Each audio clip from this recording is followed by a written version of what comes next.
Filipenses capítulo 2, versos 5 a 11. Filipenses 2, 5 a 11. Tende em vós o mesmo sentimento que houve também em Cristo Jesus, pois ele, subsistindo em forma de Deus, não julgou como usurpação o ser igual a Deus. Antes a si mesmo se esvaziou, assumindo a forma de servo, tornando-se em semelhança de homens e reconhecido em figura humana. A si mesmo se humilhou, tornando-se obediente até a morte e morte de cruz. Pelo que também Deus o exaltou sobremaneira e lhe deu o nome que está acima de todo nome, para que ao nome de Jesus se dobre todo o joelho, nos céus, na terra e debaixo da terra, e toda língua confesse que Jesus Cristo é Senhor, para a glória de Deus Pai. Amém. A humilhação e a exaltação de Cristo. Eu quero introduzir este assunto focando 2 pontos iniciais. O primeiro ponto que eu quero trazer à guisa de introdução é que a doutrina sempre vem conectada com a vida. Este é o texto clássico da cristologia na Bíblia. Alguns entendem que esta é a passagem mais emocionante e importante que o apóstolo Paulo escreveu sobre a pessoa de Jesus. Certamente Paulo alcança aqui o ponto mais alto e mais elevado da sua reflexão teológica acerca do Filho de Deus. Porém, o contexto revela a nós que Paulo está escrevendo este grande tema para resolver um problema prático na vida da igreja de Filipos. Ele escreve esse texto não para refletir sobre as profundezas da verdade cristológica apenas. Ele escreve esse texto para trazer à tona um exemplo, para resolver um problema de desunião entre os crentes da igreja de Filipos.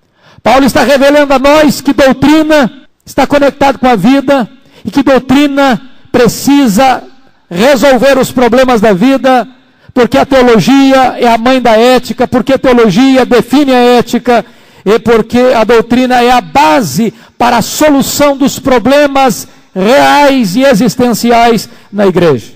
Notem vocês que Paulo então está tratando desse assunto para persuadir os crentes em como resolver o problema da desunião, da vanglória, do partidarismo. Segundo ponto que eu chamo a atenção é que a vida de Cristo é o exemplo máximo para a igreja.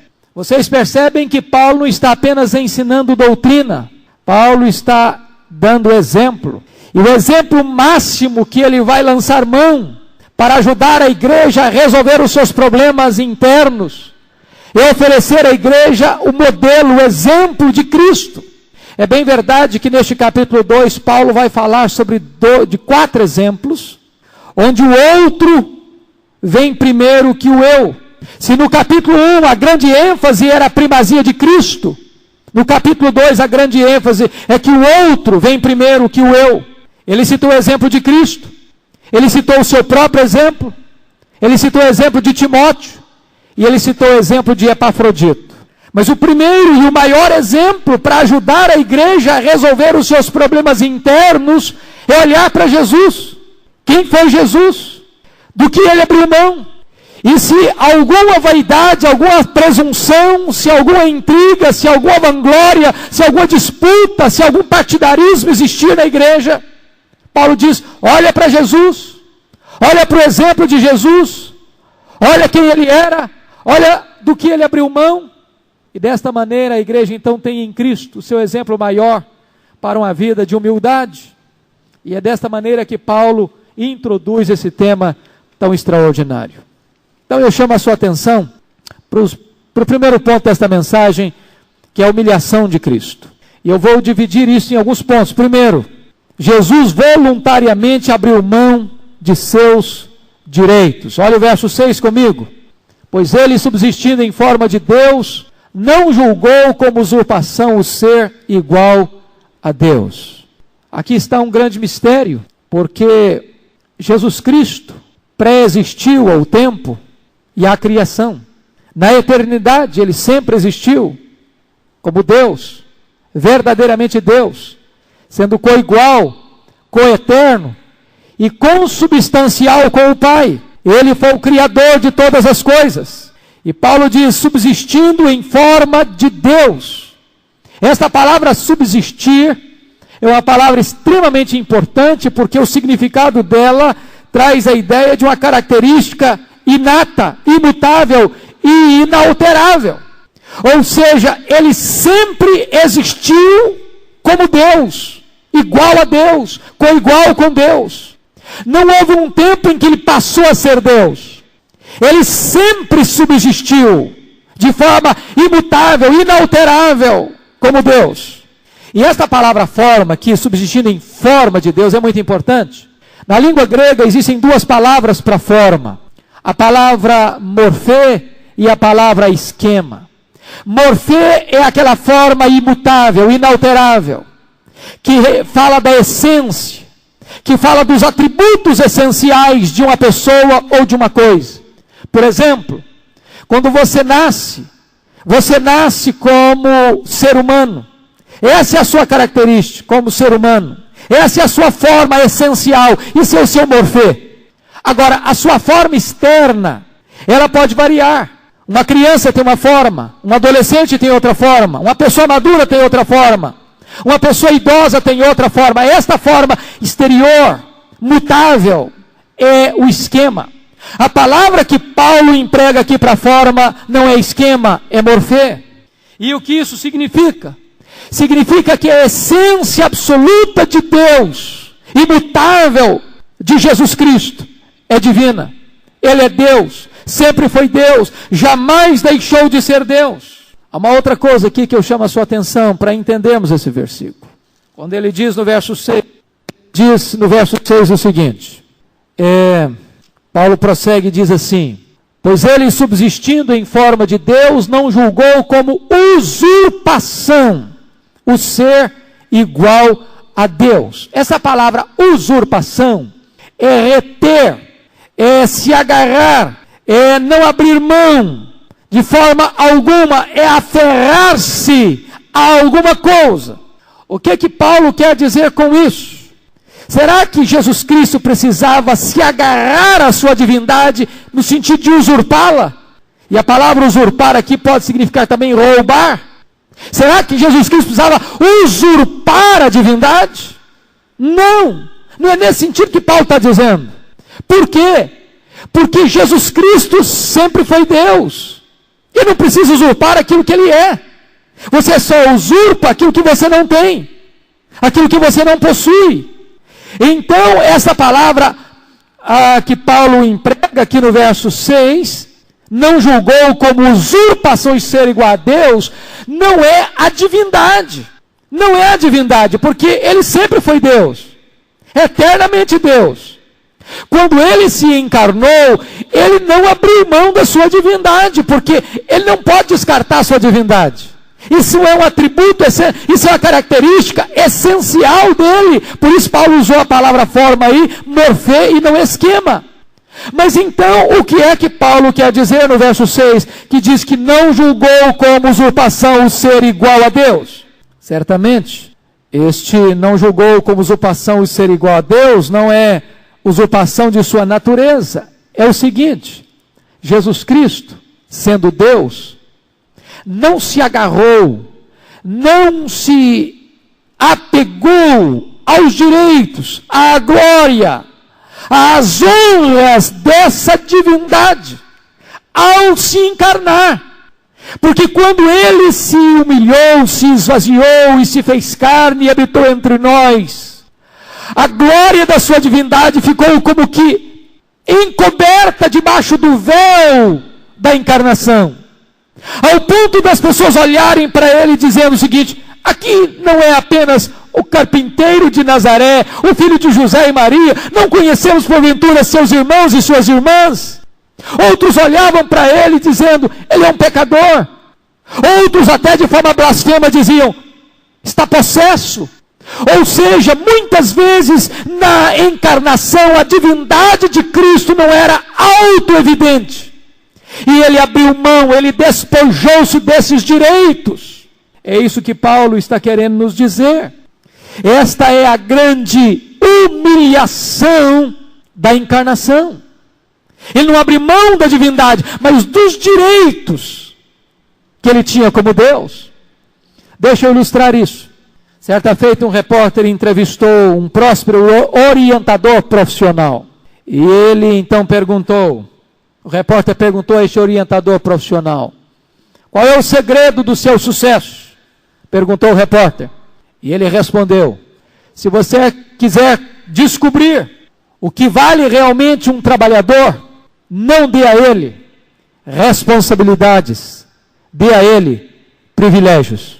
Porque somente aqueles que são verdadeiramente maduros sabem lidar com privilégios, sem altivez e sem se envaidecer.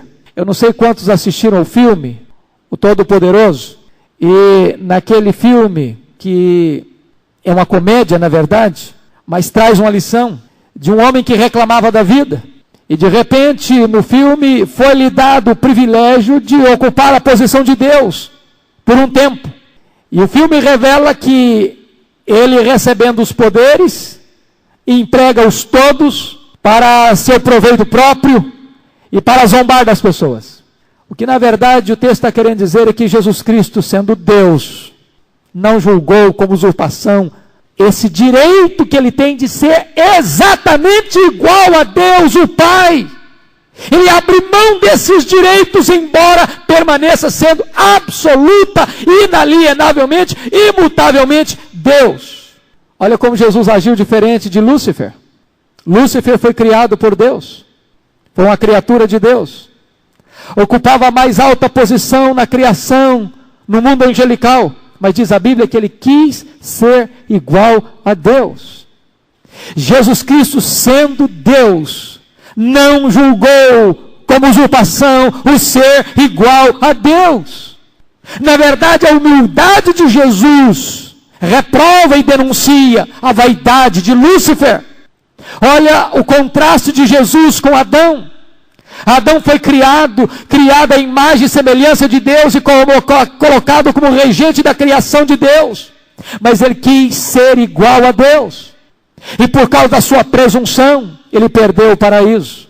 E Jesus, por causa da sua humildade, conquistou o paraíso. Segundo ponto, queridos, que eu quero focar, é que ele se esvaziou. E esta palavra que você vai ler aí no versículo 7, antes a si mesmo se esvaziou, essa palavra significa esvaziar completamente. Como se você estivesse removendo o líquido de um vasilhame e deixando-o completamente desprovido desse líquido. É tirar algo de um recipiente até que fique vazio. E a pergunta é, do que Cristo se esvaziou? Da sua divindade? Obviamente não. Ele não poderia se esvaziar da sua divindade. Então do que é que ele se esvaziou? A Bíblia nos fala, e está lá na oração sacerdotal de Jesus, que ele abriu mão, não da sua divindade. Preste atenção no que está escrito lá em João 17, versículo 5. Está dito aí: e agora glorifica-me, ó Pai, contigo mesmo, com a glória que eu tive junto de ti, antes que houvesse mundo. Ele tinha uma glória eterna, imutável, com o Pai, antes da criação do mundo. E ele abriu mão exatamente desta glória que ele tinha com o Pai, desde a eternidade, toda a eternidade. Esse abrir mão desta glória que ele tinha eternamente com o Pai, é que se diz que ele se esvaziou, ele abriu mão dela.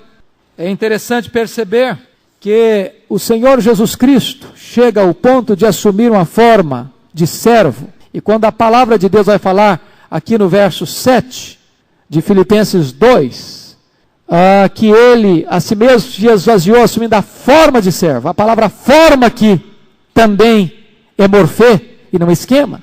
O que significa então? Significa que Jesus Cristo não representou um papel de servo. Ele não foi um ator que desempenhou um papel diferente da sua essência. Ele verdadeiramente foi servo. Ele não veio para ser servido, ele veio para servir. E quando os seus discípulos discutiam no cenáculo quem era o maior, diz a Bíblia que ele cingiu-se com a toalha, ele pegou a bacia e começou a lavar os pés dos seus discípulos.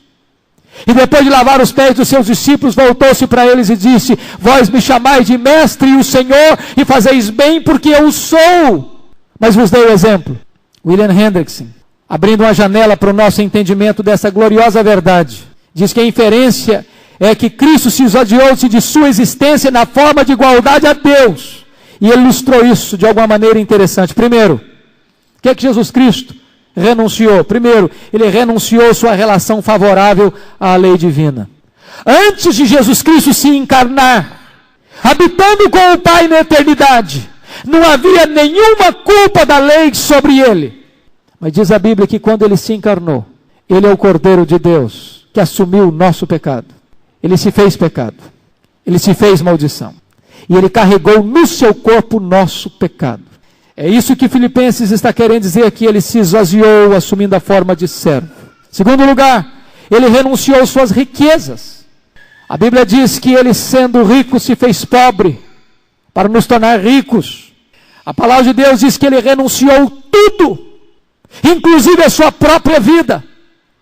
É por isso que a Bíblia diz que ninguém tira a minha vida de mim, pelo contrário, eu espontaneamente a dou. E ele nasceu pobre, num berço pobre, de uma família pobre, numa cidade pobre. O Filho de Deus nasceu numa estrebaria, cresceu numa carpintaria e morreu numa cruz. Pobre, tão pobre, que não tinha onde reclinar a cabeça, que precisou de um lugar para nascer, de uma casa para pernoitar, de um barco para pregar, de um animal para cavalgar, de uma sala para se reunir e de um túmulo para ser sepultado. Preste atenção, ele sendo dono, criador, senhor de todas as coisas, sendo ele rico, abriu mão de tudo. É isso que Paulo quer dizer, que ele se esvaziou e assumiu a forma de servo. Mas em terceiro lugar, ele renunciou à sua glória celestial. Acabamos de ler em João 17,5. Agora, Pai, glorifica-me com aquela glória que eu tive junto de ti antes da criação do mundo. Ele abriu mão dessa glória. Ele se sujeitou à humilhação de um corpo limitado, que teve fome, que teve sede, que teve cansaço, que sentiu dores. Isto é um mistério para nós. Porque sendo ele Deus exaltado, glorificado, adorado, sendo adorado pelos anjos no céu, ele se esvaziou e se humilhou ao ponto de descer à terra, ser humilhado, perseguido, cuspido, zombado, pregado numa cruz. Quarto lugar, ele renunciou ao livre exercício da sua autoridade. Aqueles que leem o Evangelho de João, sobretudo, sem esta compreensão, podem chegar a uma conclusão equivocada, como a seita herética dos Testemunhos de Jeová, pensando que Jesus Cristo é inferior ao Pai.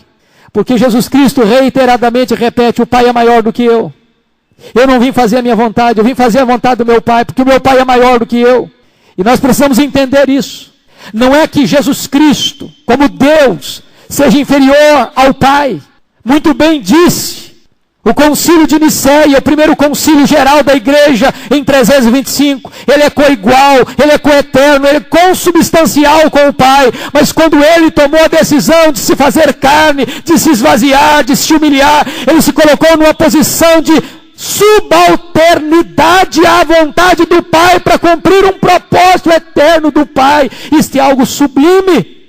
Isto fala-nos da sua humilhação. Agora, irmãos, o que é estonteante é que Paulo está falando dessas coisas, sabe para quê? Sabe para quê que Paulo está falando sobre isso? Para dizer para os crentes de Filipos: vocês estão pensando que é difícil doar, ceder, tornarem-se humildes? Vocês estão dizendo que não pode exigir isso de mim, porque isso é demais para minha boa vontade? Será que vocês podem olhar para o exemplo de Jesus, que sendo Deus se humilhou, se esvaziou e se tornou servo e se dispôs a morrer numa cruz? Será que vocês vão continuar dizendo uns para os outros que vocês não podem aceitar uns aos outros, que vocês não podem tolerar uns aos outros, que vocês vão lidar na igreja com vanglórias, com disputas, com partidarismos? Olhem para o exemplo de Jesus. Vejam quem ele era, vejam o que ele fez, vejam ao ponto em que ele se humilhou. Será que qualquer de vocês podem continuar reivindicando direitos, se o próprio Deus se humilhou, se esvaziou e assumiu a forma de servo. Terceiro ponto, da humilhação de Jesus, ele serviu, olha o verso 7 ainda. Antes a si mesmo se esvaziou, assumindo a forma de servo. É glorioso entender isso, que o Rei dos Reis, o Senhor dos Senhores, não nasceu num berço de ouro, num palácio, numa família opulenta e rica. Ao contrário, ele nasceu num berço pobre, numa família pobre, cresceu numa cidade pobre e foi pobre. E ele veio para assumir a forma essencial de um servo. É magnífico isso, porque certamente ninguém serviu como ele, com imutável lealdade, abnegada devoção e irrepreensível obediência. O Senhor de todos tornou-se servo de todos. O que me impressiona é que ele não serviu apenas aos grandes, ele serviu aos desprezíveis, ele serviu aos pecadores, ele serviu aos leprosos, ele serviu aos publicanos, ele serviu aqueles que eram considerados párias da sociedade, ele serviu aos famintos, aos leprosos, aos aleijados, àqueles que eram escorraçados. E os seus discípulos tiveram tanta dificuldade em entender o ministério de Jesus, sempre discutindo primazia, sempre discutindo importância, sempre discutindo entre eles quem era o maior. E Jesus Cristo reprova a vaidade deles, lavando-lhes os pés. Mas Paulo prossegue, no verso 7, num quarto ponto, diz que ele se tornou em semelhança de homens. E o que Paulo quer dizer com isso? Se vocês perceberem, o que Paulo está querendo dizer, que quando Cristo se fez homem, ele não foi um homem na concepção dos docéticos, gnósticos, do primeiro e do segundo século, que pensavam que a matéria é essencialmente má, e que por esta razão Jesus Cristo jamais poderia ter assumido um corpo humano, e que portanto quando o Novo Testamento fala que Jesus Cristo se fez carne, isso não é literal, e que ele foi apenas uma emanação da divindade, e que ele não teve um corpo verdadeiramente tangível, palpável, físico, terreno. O que os homens não entenderam sobre Jesus foi que eles não compreenderam a sua humanidade impecável, e eles não compreenderam a sua divindade. Não é que eles não compreenderam a sua humanidade, o que eles não compreenderam foi a sua humanidade impecável. Por isso chamaram-no de pecador. Por isso achavam que ele blasfemava. Por isso condenaram-no à morte por blasfêmia. Na verdade, quando a Bíblia fala que Jesus Cristo se fez, tornou-se em semelhança de homens, ele se tornou em semelhança de homens em todos os aspectos que nós poderíamos imaginar. Em todos os aspectos. Ele sofreu tentação, como nós. Ele foi tentado em todas as coisas. Ele sofreu dores terríveis, como nós sofremos. Ele sofreu desapontamentos, como nós sofremos. Mas ele não pecou. Ele foi semelhante, nesse sentido, ao primeiro Adão antes da queda. Ele foi homem, perfeitamente homem, reconhecido em figura humana, mas sem pecado. Mas, irmãos queridos, Paulo dá mais um passo. Na humilhação de Cristo vai dizer que ele se sacrificou. Versículo 8. Paulo diz assim: a si mesmo se humilhou, tornando-se obediente até a morte, e morte de cruz. Paulo está dizendo aqui que algumas pessoas podem até servir, desde que isso não lhes custe nada. Mas notem este degrau da humilhação. Sendo Deus, não julga com usurpação ser igual a Deus. Se esvazia, assume uma forma humana, se humilha, torna-se servo. Mais do que servo, ele se sacrifica, ao ponto de obedecer até a morte. E a pior qualidade de morte, morte de cruz. A cruz de Cristo, na verdade, é um ponto extremamente importante, porque na cruz o próprio Jesus glorifica o Pai e se glorifica. Isso é um mistério, isso é um paradoxo para nós. Porque se a morte cruz era uma morte horrenda, e se quem morria em cruz era maldito, o Senhor Jesus transforma este patíbulo de horror em instrumento de glória, ao ponto de se tornar o maior instrumento de glória da igreja. E a ênfase da Bíblia é a cruz. Leia o Velho Testamento e a cruz é o centro. Leia o Novo Testamento e a cruz é o centro. Se você perceber, Se você notar, 2/5 do Evangelho de Mateus são dedicados à última semana de Jesus, ao sofrimento e morte de Jesus. Se você notar, 1/3 do Evangelho de Lucas é dedicado à última semana de Jesus, ao sacrifício de Jesus. Se você notar, mais de 2/3 do Evangelho de Marcos são dedicados ao sacrifício de Jesus. E se você notar, quase a metade do Evangelho de João é dedicado à morte de Jesus, ao sacrifício de Jesus. A morte de Cristo é a grande ênfase da Bíblia. E esta morte de cruz, ela tinha 3 características marcantes. Primeiro, ela era dolorosíssima. Uma pessoa crucificada, às vezes, ficava dias e dias pendurado na cruz, sofrendo cãibras, desidratação, seus músculos rasgavam-se, seu corpo arquejado, sedento, sucumbia diante do sofrimento atroz e consciente, ao ponto dos estudiosos afirmarem que quem morria morte de cruz sofria 1000 mortes nessa morte. Segundo lugar, esta morte, além de dolorosíssima, ela era ultrajante, porque quem morria morte de cruz precisava, antes de ir para a cruz, ser açoitado, ser cuspido, ser zombado, ser escarnecido e carregar o seu instrumento de morte sobre as costas, diante dos apupos e xingamentos da multidão. E terceiro, esta morte era maldita. Somente os condenados, somente os escravos condenados podiam sofrer morte de cruz. E diz a Bíblia que aquele que morria pregado no madeiro era maldito. E diz a Bíblia que Cristo se fez maldição por nós. Desceu dos pontos mais altos da glória aos pontos mais baixos da tortura. E é dessa maneira que os reformados e reformadores entendem aquela frase do credo apostólico, que ele desceu ao inferno.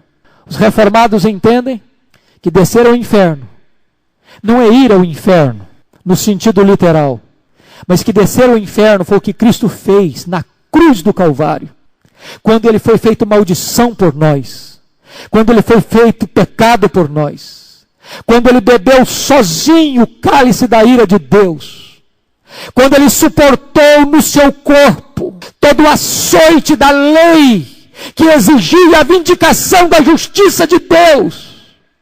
E naquele momento, ele suportou sozinho o horror do meu e do seu pecado, ao ponto de a natureza fazer coro com a sua dor, e o sol cobrir o seu rosto, e as trevas cobrirem a terra. Certamente, a cruz de Cristo é uma mensagem absolutamente chocante para nós, porque ali na cruz que Jesus Cristo vai revelar o mais profundo amor de Deus, e ali na cruz que Jesus Cristo vai revelar que o pecado é abominável para Deus, e ali na cruz que Deus vai revelar a sua sabedoria mais extraordinária, ao ponto dele ser justo e o justificador daquele que tem fé em Jesus Cristo. E aí, irmãos, eu gostaria de olhar com vocês agora o segundo ponto desta mensagem, que é a exaltação de Jesus Cristo. Veja você que Jesus Cristo desceu da glória e foi ao ponto mais baixo que se pode imaginar. Segundo o credo apostólico, desceu ao inferno. E ele desceu ao inferno pregado na cruz do Calvário. Mas agora olha comigo, por favor, o verso 9. Pelo que também Deus o exaltou sobremaneira, e lhe deu o nome que está acima de todo nome, para que o nome de Jesus se dobre todo o joelho no céu, na terra, debaixo da terra, e toda língua confesse que Jesus Cristo é Senhor, para a glória de Deus Pai. Vamos ver a exaltação de Jesus. Primeiro, ele é obra de Deus. Veja você, por favor, que Paulo faz uma transição daquilo que Cristo fez para aquilo que Deus fez por Jesus e por ele e para ele. O mesmo que se humilhou foi exaltado. E aqui vai nos ensinar um princípio. É que o caminho da glória passa pela humilhação. A coroa passa pela cruz. E os pontos mais altos da exaltação passam pelos vales mais profundos da humilhação. Jesus Cristo vai ser nele mesmo o exemplo do seu próprio ensino. Aquele que se humilha será exaltado. E se você notar, quem o exalta é Deus. Quem se humilha é Jesus. Mas quem o exalta é o Pai. Que princípio de vida. Que lição gloriosa. Lembrem sempre que está na mente de Paulo a correção de um problema interno da igreja. Como é que a igreja vai lidar com os problemas interpessoais, de relacionamento? Como é que nós vamos nos tratar uns aos outros? E Paulo relembra que aquele que se humilha, Deus o exalta. E Deus o exalta, dando-lhe toda a autoridade no céu e na terra. Deus o exalta, dando-lhe autoridade para julgar. Deus o exalta, o constituindo juiz e senhor de vivos e de mortos. Deus o exalta, o colocando como cabeça da igreja. E fica claro que esta exaltação não é a restituição da sua divindade, porque dessa ele nunca abriu mão e nem poderia. Esta exaltação é exatamente restituir a ele a glória que ele sempre teve com o Pai antes da fundação do mundo. Segundo lugar, esta é uma exaltação incomparável. Olha o verso 9. Pelo que também Deus o exaltou sobremaneira. E lhe deu um nome que está acima de todo nome. Essa palavra sobremaneira é uma única palavra no grego. É um verbo que traz a ideia superlativa, significando super exaltado, que só pode e que só foi usado aqui nesse texto, em todo o Novo Testamento, e que só pode ser aplicado a Cristo.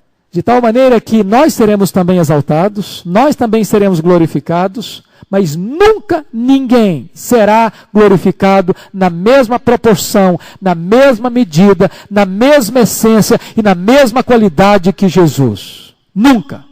Se nós, por exemplo, somos salvos e vamos para o céu, Cristo ultrapassou os céus, diz Hebreus 4,14. Foi feito mais alto do que os céus, diz Hebreus 7,26. E subiu acima de todos os céus, Efésios 4,10. Diz o texto que ele foi exaltado e recebeu um nome que está acima de todo nome. Os teólogos discutem que nome é este. Uns dizem que é Jesus. Outros dizem que é Salvador.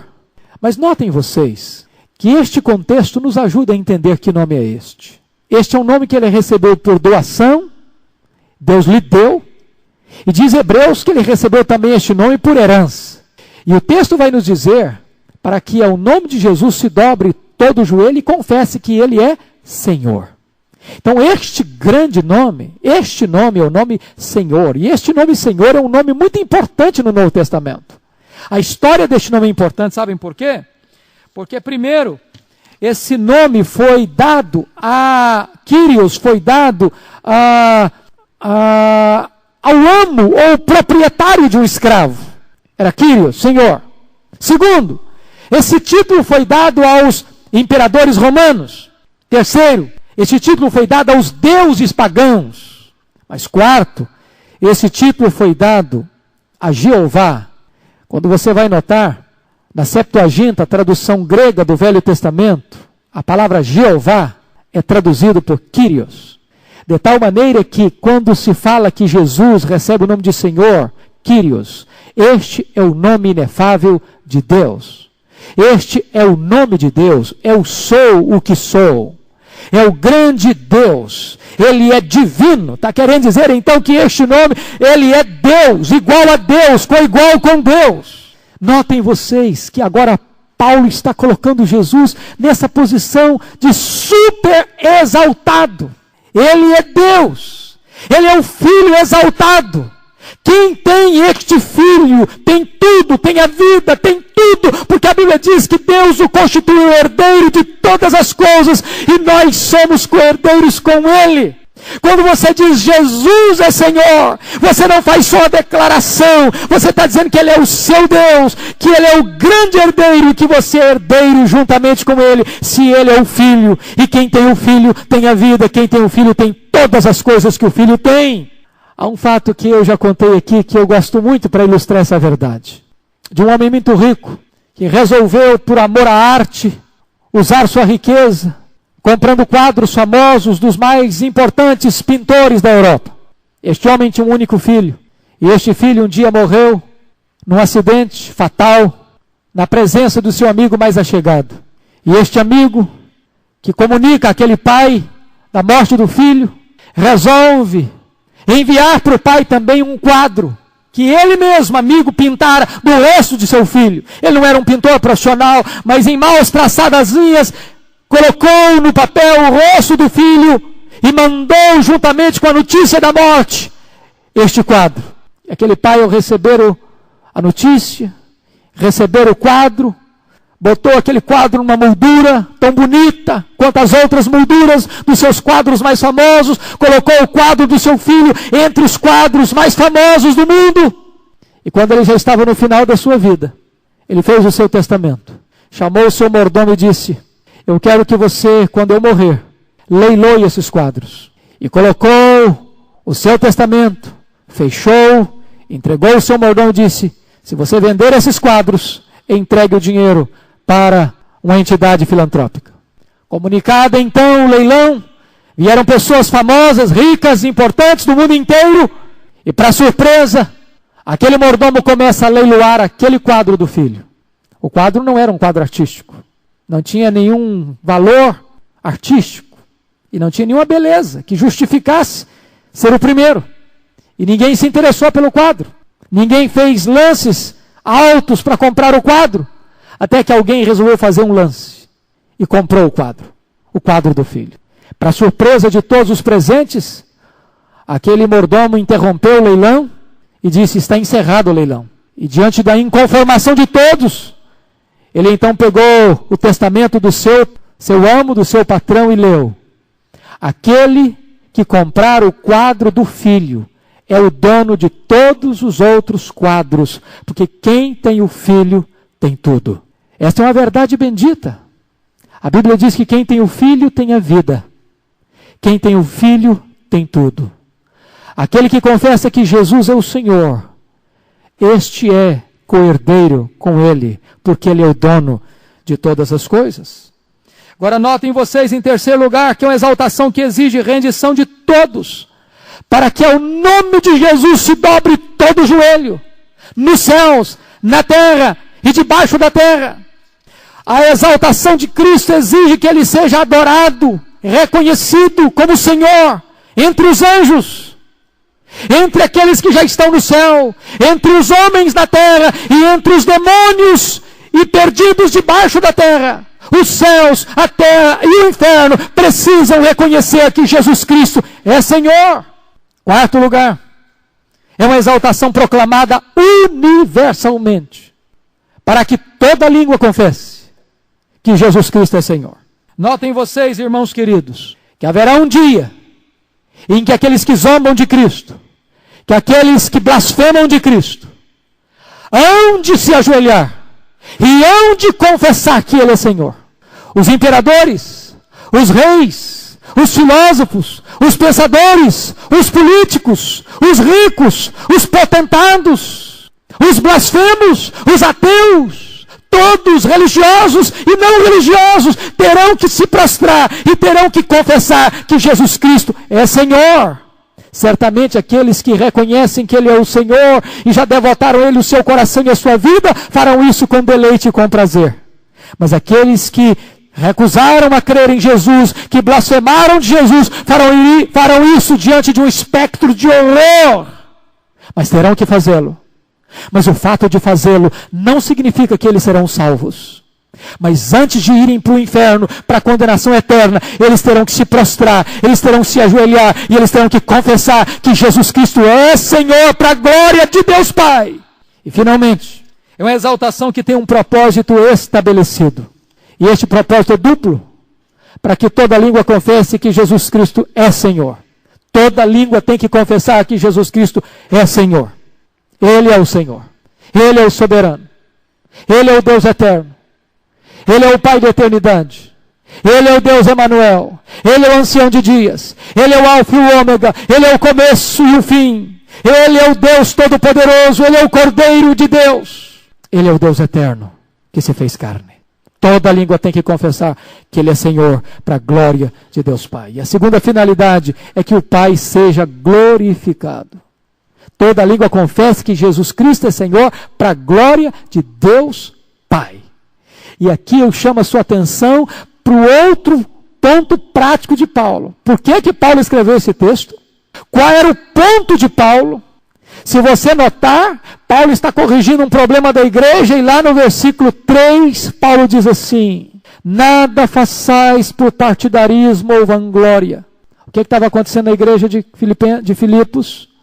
Algumas pessoas estavam buscando glórias para si mesmas. Algumas pessoas estavam botando os holofotes em cima de si mesmas. Algumas pessoas estavam querendo a glória para si mesmas.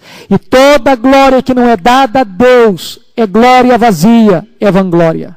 E Paulo está dizendo que o próprio Filho de Deus, que é Deus, entende uma coisa, que a glória é de Deus. Jesus Cristo não buscou glória para si. Ele está devolvendo a glória para o Pai. Os joelhos estão se dobrando diante dele. As línguas estão confessando a ele. Mas ele está dizendo: a glória é para o Pai. E eu termino aqui convidando os meus irmãos a uma reflexão. A quem você está dando a glória? Quando você diz: eu não consigo conviver com este, com aquele outro. Quando você busca atrair atenção para você, a pergunta é: quem está recebendo a glória?